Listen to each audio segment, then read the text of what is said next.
The alarm's going off, man. Stop hitting snooze. I need you. If you're looking to feel like warm and fuzzy inside, like I'm your guy, so they're in my top 20 AHL teams for sure. There's emotion, there's hatred. This is not like a very friendly series. It's like SpongeBob when he's got like the napkin and like the potato chip. Like that's how I feel. Listen, Colson, I didn't have fun. Everything in my body hurts right now. The team that has the lead in the second period is just not going to win that game. There's no need for air quotes. He's tardy all the time. It's the American thing to do. I was alive, just not buried. No, don't get pucks deep. Hang on to the puck. Pass the puck. Shoot the puck. Oh, are we live? Are we live? We're having a good time. JKP, baby. JKP. Hello, E-Show, and welcome back into the Summer Coaches Series edition of your E-Show podcast. We are back down south with the team that made it the farthest of any team in the South, Jason Kilcoyne and the New Jersey Bears. Coach Killer, I'm excited for this one. As always, thank you for being here. Thanks for having me. Hope you like the outfit today. I didn't even notice that. Yes, sir. I just talked to you for like 5 minutes. I didn't even notice that. That's awesome. Courtesy of your own. I do love it. It's awesome. It's a good sweatshirt. It's a good look, I think. Yeah, that's funny. Logo definitely brought a lot of success this year. And Coach Killer, from the get-go, I remember talking to you in the first half of the season. You said your team was going to be a tough out once the playoffs came around, regardless of who you guys faced. You know, what kind of indications did the team give you of that kind of winning identity early on in the year? We kept losing tight games. Like, we kept losing by 1 or 2 goals, which, you know, you hit the post a couple times, you know, that changes the game. And I don't think we were getting the results that like watching video, I think you'd see like we had, you know, you go back and you're like, oh, we lost, you know, 4-2. And like you go back and you're like, you get rid of this, get rid of that. It's really a 2-2 game, and we should have scored. You know, it's so I thought we had all of our games were that way, whether we won or we lost. So it was like it was like a coin flip. But the team was showing up, and how hard they would play, like right from the start of the year. Like even like our first game of the season, just to give like a mindset of how the team went in. Like we lost our whole entire first line. Yeah. In practice that week. And like it was like we just played preseason and we played pretty well. It was pretty even. Like we played the 87s, Little Flyers and PHC, and all the games were pretty even. And then we just lost our first line going into that first week. And it was like, and then, you know, in the game one, we did well. You know, I think we lost 3-2 or 4-2 with empty net, something like that. But they showed up and they played really hard, and we were hard to play against. And from that, you know, point on, it was like, you know, I think we had very good examples of how we could play well against some of these teams. And then the games where we struggled, it was a good example on video, like this is what we can't do. And if we do this, we're going to lose. And I think the guys kind of bought into that early, and then like adding pieces throughout the year, you know, Danks and, you know, Delaney and, you know, I think Brady came pretty early, but you know, they were important pieces to add for us. And, you know, it's a shame because I really wonder what they would have been if we had Maz, if we had Franny, you know, if we had Delaney all play out there. I wonder what we would have been able to do. I don't know if it would have changed. You know, I really don't. I think the Seahawks were just better that day. You know, and I think they were going to win that game. So it's, you know, it is what it is. But that's kind of the sport, which is, you know, what they did all year was that buy-in part of it, where it really did not matter who played. And it was crazy because, you know, we'd have guys go from first line to, you know, the fourth line, quote unquote. I mean, our ice time really didn't change, but their line changed, and they didn't care. Like it was fine. And they didn't say anything. They just went out and played, which was really, really cool. It was really cool. They really bought in. And then like that was our captains. Our captains were great this year. Like they really kept the team together when there's, you know, different lineup changes, or when you're dealing with different, personnel coming in and out, guys being injured, they really kept the thing afloat. And I think going down towards the end of the season, even like the last weekend, you have that weekend where we get, we lose pretty good to PHC, and then we lose Franny, and then we come back the next day and we beat PHC, and we did a couple of changes for that game, and they seemed to work. So I think that gave them confidence if we were going to play them. And then, Nick didn't allow a goal the first year. You know what I mean? Like, so like that was, he was outstanding all playoffs, and he kind of ran away with it, which was awesome. And next thing you know, it's, you're at the regional thing. And by that point, our guys were bought into the fact that we could play and win 1-goal games. So if we could just keep it tight, we were going to, it was an advantage to us just because every game we played was tight. So. Yeah, absolutely. And, last year in our interview, you said it could take up to 3 seasons to make that big playoff push. And one of the quotes that you had was that it was going to take competitive people to win in the playoffs in a competitive league. So how much did that philosophy inform your recruiting last season in terms of having those guys that were going to compete every single day? Well, I think you take, that's very important as the year is going on. I think in previous years, I was more leaning towards the skill side of it, and really like allowing guys to be creative and maybe taking certain chances and stuff like that. And I thought, losing the first 2 years in the first round, especially last year where we had I thought a really, really talented team. I just didn't know if we lost to a team I thought that just kind of outcompeted us, and they just wanted it a little bit more. And sometimes that's just because like I think winning the division gives you some sort of like satisfaction where you feel like you've accomplished something, and you just let off a little bit, and like it's best of 3. Like you lose that first game, like that home ice advantage is gone, and like you're home. Like you have 2 bad days, and like next thing you know, you just lose. And it's and sometimes I think it's when with our guys, a lot of times the guys are done with school, and it just I don't know. I got a different feeling from this team. Like it seemed like they didn't want the season to end. And not year one, I thought the guys really bought in. Like he just ran into the Little Flyers goalie, which he just wasn't like. Yeah, he was awesome. Yeah.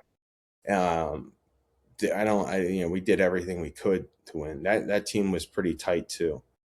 And then last year's team was a little bit different as far as the skill level of it. I thought was great. It's just we just couldn't, we couldn't beat PHC. We just couldn't get in front of them. It seemed like we were trailing. I think we scored the first goal of the series, and we trailed the rest of the series. So. And with it was amongst the playoff run was amongst a couple of differences from the first 2 years, and one of them was the team's start. You were 8-2 and 9-1 in your first 10 games in the first 2 seasons, but this year started with an even 5 wins and 5 losses. I know dealt with some injuries right off the rip, but it was also a very rookie-heavy team, a very new to the EHL team. So did you feel like it was a matter of getting some guys up to speed as far as how the league works in the early goings? Yeah, definitely. I mean, even from year one, we had a lot of returning players that came over with me. And year 2, we had we had a good group of returning players from the league. I think we had more than usual. Like we had the Bankovitzes, the Nolan. We had Arthur and Artem. So we had at least 5 there. I think it might have been more though. We had Harv was there, so we actually had a pretty good group, and then we had guys that were playing juniors somewhere else. So I think I think this year I didn't put as much pressure on the team to win the division, because like I kind of saw that it just even talking with, Hooley about it the year before, like, it's just not that big of a deal to win the division and like try and really get the team set correctly and playing the right way right from the start. Like, even if you're losing, playing the right way was really important to this team. So I think having that and realizing like that's what we need to do. I think I didn't, again, like, I think you kind of knew where we were going to end up in that top 4 range, I thought, so at that point it kind of relaxes you as far as going after it. And PHC kind of took off from the start. So sometimes like it's even easier because you're like, all right, we already lost the first 2 games to them. And they're, I don't know what the record was. They were like 10-1 or something. But so it's like you're 5 games behind, 10 games in. You're like, all right. So it's going to take a lot to catch them. Yeah. And even in the South, right, it feels like it's even less important, right? Compared to the Northeast, there's no first round bye, so nobody's getting that week off to get a little bit healthier. But, as a whole, you finished 3 points higher than your first season, only 2 points lower than last year. So the division has always been super even. This year, 3 30-plus win teams in the South. Do you think playing in that division of parity helps your team be primed for the playoffs this year? Yeah. I mean, it's always been that way. It's always been tough. Our division's always been really, really, really tough. And we had a really tough non-divisional schedule this year, as far as with the crossover series, and even our showcase schedule this year was particularly hard, which is good, what we kind of want. And moving forward, like you want to play the best teams as much as possible, especially in those showcase atmospheres, and it's important for us to do that. So again, I think again, talking with doing the crossover series with the 87s the year before, we kind of figured that we wouldn't win the division, either one of us, just because you're throwing 8 points up in the air. Yeah. And like, if you go back and look at it, like, I think if you take away those 8 points, neither one of us wins the division that year. So it's difficult, but it was, what we kind of expected. Yeah. With just to touch into the crossover series briefly, with a blue line of 4 players in that game where you guys beat the Avalanche, you guys were so injured during that time of the year. How important do you think that single game was for the belief of your team down the stretch? Because it was really after that game where you guys caught fire and won a good handful of games in a row.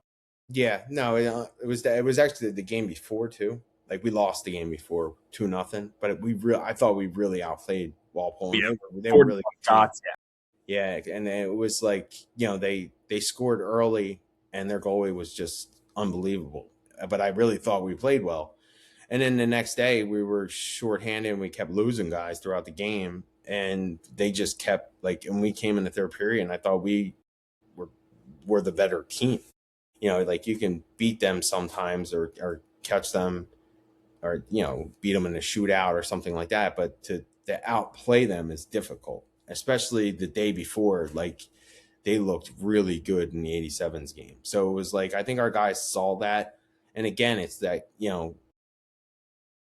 doing what we did in the Avs game and kind of keeping it close. Like, I think they realized they could do that to anyone and they'd have a chance. And ahead of your first series, we talked about the group, and you mentioned you didn't have a traditional star player. There was no shortage of talent. I mean, Bunger, Donahue, Hubbard, Delaney, Danks all hovered around point per game rates all throughout the season. But did you find that, not having a traditional number one guy kind of helped your group embrace the team first identity that they had in the playoffs? Well, I think that's where everyone kind of bought into like who was going that day.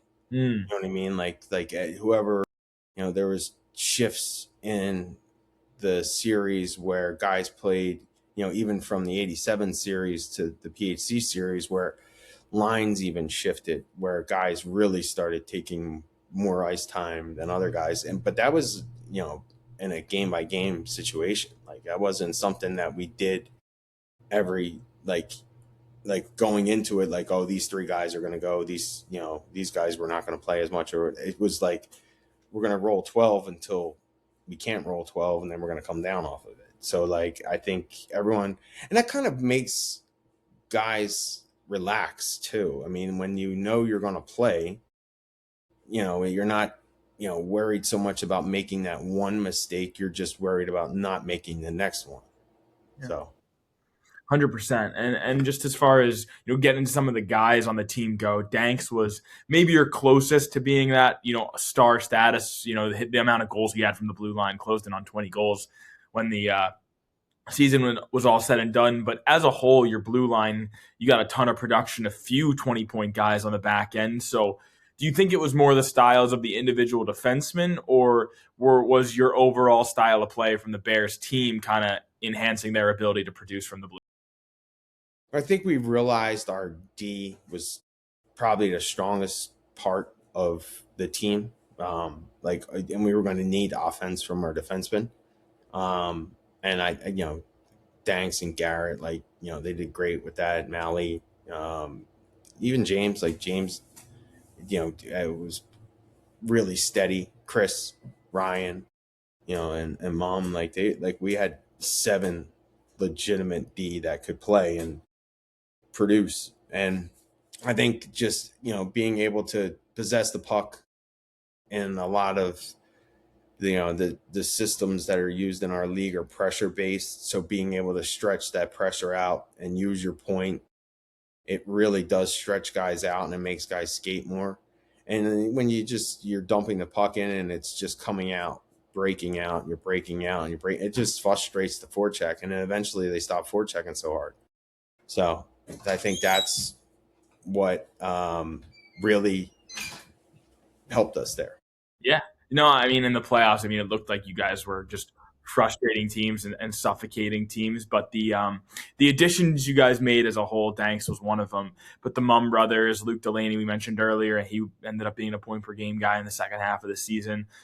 So all of them, you were able to hit the nail on the head with those guys. So did you see them as fitting specific needs for the team ahead of time, or just opportunities to fit some guys in that you knew would help out?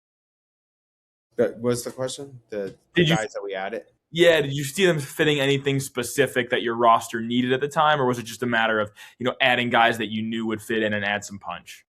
I think we were trying to add more offense. Everyone we added from Brady on was kind of replacing, and at the same exact time I really thought we were getting Maz back all year, and it would just kept going to the next month, and then I thought he'd come back after Christmas, and then that kind of just drug on. Really, we were just trying to add forwards, but it's almost seemed like every time we added someone, someone else went out hurt. So we thought we fixed something, and when we didn't, the next guy just went down. So, and then it happened in the playoffs too. So it was like when Franny went down, I was like, that's all. That's crazy. So. Well, I talked to the Seahawks as well, and they were similar throughout the season, just dealing with injuries to bigger name guys that forced other guys to step up. Do you think in the long run that kind of helps the team in terms of guys seeing themselves in bigger roles and executing on those roles? I think what everyone tries to do with their team is to get the younger guys to start elevating their play as the year's going on, and then move those guys into pivotal roles by the end, where they can kind of come in the following year and then go out to school. I think that's what a lot of us try to do. Even with the Seahawks, I think it was Ranta, and that line in Game 3 was the difference. I think they had 2 or 3 goals in that game. So their depth really helped them too. I think you need that. I mean, even that's the NHL all the way down. Superstars generally don't always show up, or offensive based players don't always show up when things get a little bit tighter. It seems like the guys that are, play the 200-foot game, really, they show up a little bit more in the playoffs, or they're just a little bit more productive in that short period of time. Yeah, absolutely. they're doing the good job getting, like, you get to the net and you get rebounds and stuff like that, and you're just, a couple of them start going in, and you start, yeah, like the other thing we talk about too is going into the playoffs is guys have, if you had a great year, awesome, try and continue it. And if you had, if you're not happy with your year, like, this is a whole new season. And the only part you'll remember is the playoff side of it. So if you have a good playoff run here, you can change your whole season. And I think a lot of guys kind of leaned into that too. So, and at the end, like, we had a lot of guys that were just winning type mentality, like, and they enjoyed being on winning team. Like, they enjoyed being around one another. They enjoyed other people's success, which is not, it's not a given every year with these teams. Yeah. And, instantly when you mentioned, those 200-foot guys maybe showing up a bit more during the playoffs, my mind went to the line of Nick McCree, Devin Ward, and Xander St. Pierre, who, I thought was the engine of your team, outside Nick Mealy, just, the guys up front, they were driving the bus. When I interviewed Devin during the Frozen Finals, he mentioned that the line generated chances all year. It's just now that they kind of felt like they were reaping all they had sown all year long. So how did you see that trio specifically elevate their game in the playoffs? Well, they played, and they were great. I mean, their game matched. Like, they really played well as a line. Even also, it's funny. I found a lineup chart from like preseason, and they were together. It was like they literally had them as a line going into like a preseason game. So they kind of clicked together. Just, they kind of complement each other, and they play pretty fast. And again, it's just that north south speed, where it's, you just keep going forward, and things kind of work out. And those guys just, they really took this. I thought Xander was awesome in the playoffs. And then, Mac plays that 200-foot center role where it's, gives those guys a little bit more where they can go be F1, F2 and not have to worry so much about the defensive side of it. And he's good at, and he had 2 big goals in the PHC series for us. That was kind of, I think, again, you start going, and it's kind of that, like you said, like that buy-in to, like, we're going to have a good playoff because we've been doing everything right all year. It's just, hitting, like, we hit a lot of posts this year. Like, I would love to know what that number is. Or not only that, like, missed like wide open nets, like tap in, puck in the crease. Brady had one against PHC in game 2. It Yeah. was, I don't know how it did not, I don't, you can kick it in, and like, it doesn't go in there. We had 20 of those this year. Yeah. It's like, how doesn't that go in the net? I don't know. Well, the level of buy-in, though, in the playoffs as a whole was incredible. I remember just watching you guys swarm pucks in the neutral zone and just make life so difficult on the opposing team. Was the structure that you had put in place for that team to follow just so well structured to the team itself, or did you just see your players buy in each and every game? No, it's like, a lot of it's simple stuff, just clogging things up, and then, just watching video of, of it working, of how it worked for that team versus, when we tried to do, like, there's stuff that I wanted to do that I've done with past teams that just did not work with these guys. And like, so we had to, come off some of the pressure and clog things up a little bit more, and not go so direct. And I thought those guys, I thought they were very, very good coming in and out of pressure, and we could do it changing every 5 minutes if we wanted to. And whatever it was we wanted to change to, they would do it. So if it was, if we would pull back a little bit, I could do that at the 17 mark of a period, or at the 10 mark, or a minute into the game if something wasn't working, and I think they would pull back and listen. So I think that was, we had a very, very coachable team. Coachability. And all of coaches know how to correct things. It's just, is the players going to back off or change? That's the hard part. And these guys did a really, really good job with just listening. And and then, through 50 games, we're not right every time. I just think we had a good idea of the teams that we were playing that would work and the stuff that didn't work. And I thought they did a really good job buying into that. Do you credit that coachability to to yourself, to your captains, or was it a matter of learning it, figuring it out that it worked, and then the guys had that belief after that? I think the team just wanting to win, like them really buying into that side of it. Like they really enjoyed winning, and once they got going, it was infectious.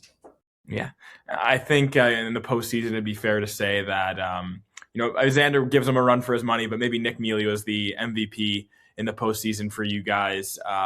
In a really strong goalie room this year, how was he able to pull ahead as your starter when the lights got brightest? I just took it, just never gave it back, and that was really, because it wasn't supposed to be like that, and we talked about it going into the playoffs. What would happen if he would get game one? He knew that, and then we would go from there. And I did, that wasn't the plan. He just ran off with it, and it was like, it's easy to give him the net back after game one and let it go in. Yeah.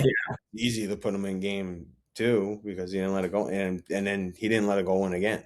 And it was like, all right, so he's going to start the next series, and we win that game, and it's like, we're just going to start the next game. The only time that it was even a question if he was going to play or not, and it was game 3 of the PHC series, and at that point, I wasn't going to put one of the other guys in the net and put that pressure on them. I didn't think that was fair. I thought Nick, one, deserved it, but two, I thought gave us the best chance at that point of the series. And again, he could have not made it through the first period, but his competitive spirit was just second to none. He just did not stand, and it was like he had really good goaltending mates too. Cohen, Kane, Kiefer. If you see Cohen's not dressed in the one game we win, and he's running around the ice going crazy after a win, that was awesome. That's what you want. That to me is cool. When it's excitement for someone else, but that was the whole team. So I thought that was pretty special. Yeah, they were an incredible group for sure, and the playoffs were just another opportunity for them to play teams that they didn't ordinarily play. Rhode Island was totally new. The Seahawks you had just seen before once at the showcase, then you had the crossover series as well, which we talked about. You mentioned last year that if your team went 0-4 at the crossover series, but got the experience out of it, got more guys onto college, it was worth it for you. So with a really tough showcase schedule that you had a winning record at, with the crossover series that you ended on a high note, the playoff run where you went as far as you did, how did your players make the most of the opportunities where the schedule did get tougher? I think they understood that going in to the playoffs, was that we're right there with some of these teams. Record wise, they might be, have more points than us, or 20 more or 10 more points or whatever. But no, I mean, I don't think anyone played the schedule that we did or had to go through, which is what we want.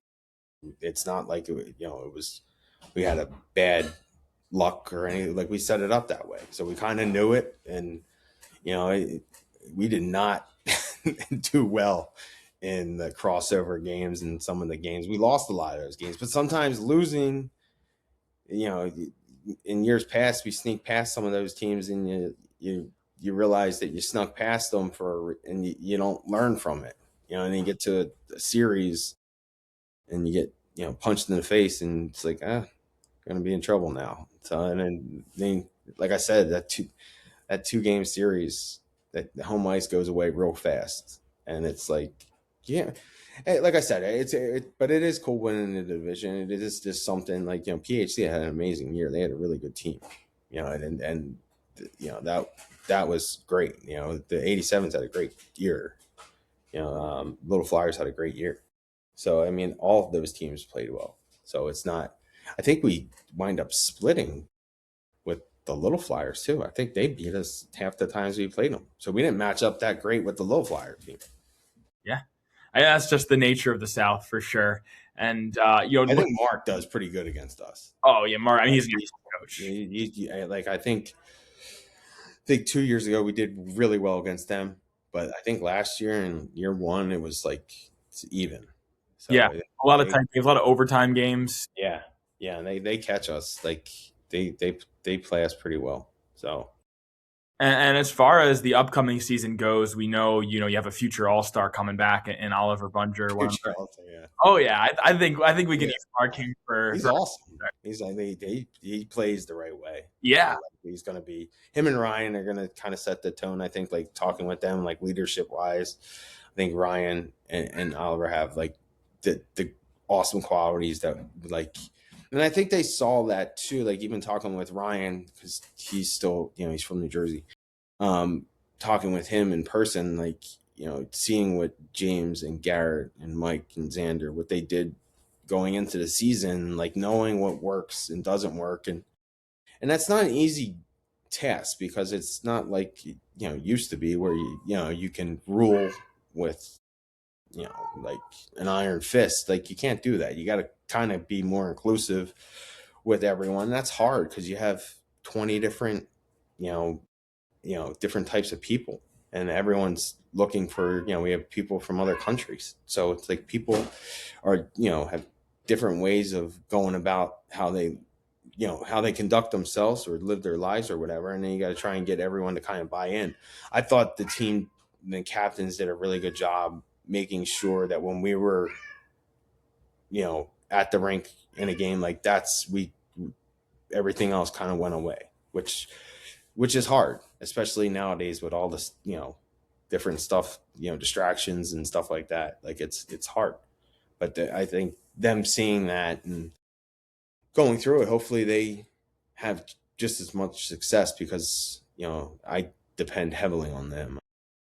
Yeah, I think they're definitely going to have that extra motivation too, obviously with this season, learning from those leaders. When I would talk to, Bunge before the playoff games, like the level of focus and belief, like he would tell me that there's no way they were losing this series. When I told them your guys as a whole that I wasn't going to be with them for the regional final, they said, that's okay. We'll see you at Providence. And I just think the belief on your team was incredible this year. Yeah, and the funniest thing is, like I said it to Neil in like passing, it's like it's going to be a 1-2-0 game, but like that's been like the message pretty much every week to them. Like it was like we're going to have an opportunity to win, so that's all you can really ask for in this stage. And like I think they started to realize that, and it was they played under pressure, and they didn't break. They did not break. They just stayed in the same even keel the whole way through. And as every year, you've moved a number of guys on to college hockey, and a few of them are headed to the same destination. Brady Hubbard, James Georges are going to Salem State, where Owen Young began his college hockey journey there at the midpoint of this season. So, for those guys, how exciting is it for them to make that jump together and have Owen there, who has already kind of made that NCAA adjustment already? Yeah, so it was, I sent players to Salem before with Jimmy, and they've done a great job with guys in the past, and guys really like it up there. Having the rink on campus and it's that full experience. So I think, they needed D this year. So James and, they took Owen early, but that was a benefit of the crossover series too. They were able to see Owen up there in person, and they just so happened needed a D. And so he wound up going early, which was great, which is the point. That's the point of this. At the end of it is to send these guys to school. So that was awesome. But I think Brady is going to be a great college hockey player. I think he's built for that style. Like he's bigger than I thought he was. He's a broad kid, and I think he'll do really well at the Division III level. Just how heavy it is, I think he'll translate to that pretty well, and he can kind of play, center, wing, whatever you need him to, and he's like a Swiss Army knife. So And he does a good job getting himself to the net, playing, plays the right way, plays both sides of the puck. So I think he'll do great. Yeah, they seem to make great adjustments, your guys. And amidst it all this season, you said that you were fortunate to have a great group of kids and made it enjoyable every day for you. So how grateful are you for this past season of hockey that you got to experience with this Bears group? And from a day-to-day basis, what was it about the group that just made going to the rink every day so special for you? It wasn't a task, and it's not like I'll give you. I think this is that, and I'll try and say it the right way. There's nothing more frustrating than when you got to win a game, and then this person needs to get this, and this person needs this much minutes, and this person or you're getting texts or having meetings with people after the game. After you just played a real hard competitive game, you win by one, or you win in overtime, and you lock up first place or whatever it was, and then you got people talking about ice time, and it's like, man, like that is frustrating, and we just did not have that. Like I don't think one person's ever, Owen Mum played on the first line and didn't do anything wrong, played great. Like he came in the next game and he technically went out as the fourth line, and he never said one thing to me, like that was the enjoyment of it, is just seeing them. Like he didn't care either. It's like as long as they were happy to dress. If they weren't dressed, they would have been yelling that loud in the stands. That part I thought was real buy-in. They really bought into each other, which was unique. And I don't think, if I can duplicate it, I'll try. I don't think you're going to be able to get that. That's the part that, like, I did. The one thing I think I did do this year, other years with, the seasons kind of roll right into one another, I didn't really enjoy the winning side of it as much. I really tried to enjoy this one more and kind of understand what was going on and try and realize that sooner than, waiting till afterwards and realizing what it was. Well, hopefully you can come very close to replicating it, because that group this past season was incredible. I was at Flemington like almost every other month. It felt like I was spending a ton of time at your rink, and those guys welcomed me every time. So I was super grateful to spend a lot of time with them and yourself this year. And so thank you for bringing that group to us, and thank you for taking the time tonight. Yeah, no, thank you. Appreciate it. Appreciate everything you guys do. Thank you. Thanks for listening to The E-Show, presented by the Hockey Podcast Network. Learn more about us at easternhockeyleague.org and follow us on all of your favorite social media platforms. Also, be sure to subscribe and get notified when our next podcast episode is released.